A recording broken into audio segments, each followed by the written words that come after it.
Ayşem. Siz odatda nima uchun kalga ishmaysiz? Kalga yalan yapmadan nasıl var, şunun iyisinden mi? Oho, canım.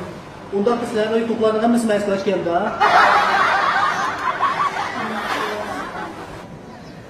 Men ko'p o'ylandim. Eng yaxshisi ayrib ketaylik. Nima ish qilib? Bizning munosabatimiz bunday taraqqiy qilsa ancha yaxshi bo'ladi. Shu vaqtida ayrib ketaylik. Nima ish qilib bunday o'ylab qoldingiz? Bo'ldi, so'ramam. Lekin bu ishlarni bek ko'p o'ylab uzoqlikni eshitiraman.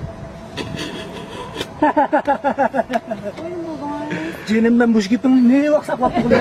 Ağzına çekip saklıyor. İyi ağzına canım ağzına. Kız bol değil mi? Ağzına. Ben boz gitti. Ben boz tutuldum.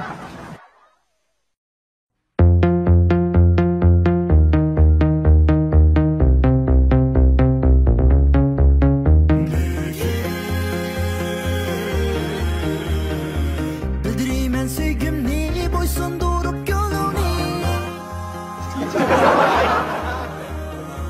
Günüp giyip kalsan asla.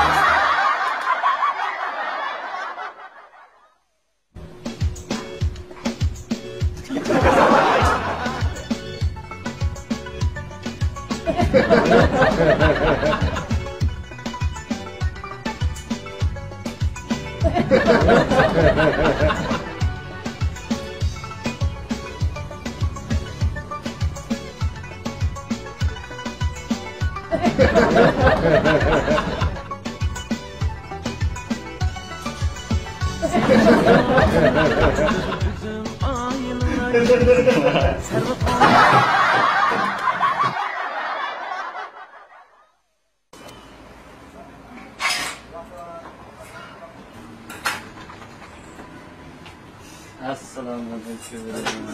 Otla. Siz qanday bilasizmi kerakki? Men bunday ishdan kelgan. 100 ko'ylak pulni 2 ga bo'lib 50 ko'ydan xayrsak to'g'rimi xatomi? To'g'ri. Unda bu to'g'ri bo'lganligi men uydagi 100 kiloluk ayolimni qo'yib o'tib 50 kiloluk qizni 2 ga o'yinib olsam to'g'rimi xatomi? Salom.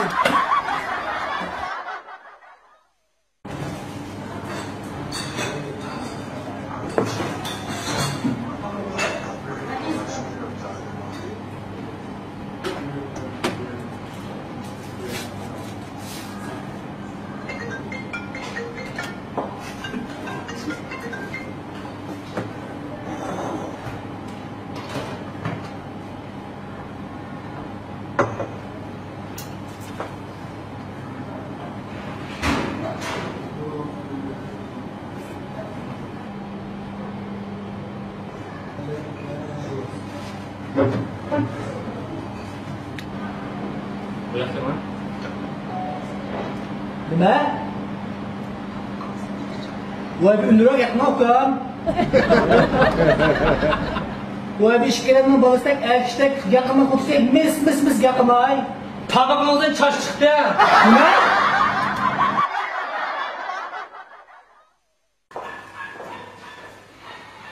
Doktor. Ben bu iş bir ehli savatın için köstelet geldi. Bo'ldi. Qanday alamatlar bor? Şu doktor ben şu chiroyli qizchalarni ko'rsam to'yqimni taqqilib qoldi ha. O'zlarini saqaytirmay yursan, nariga olmay yo'qligini chiqar.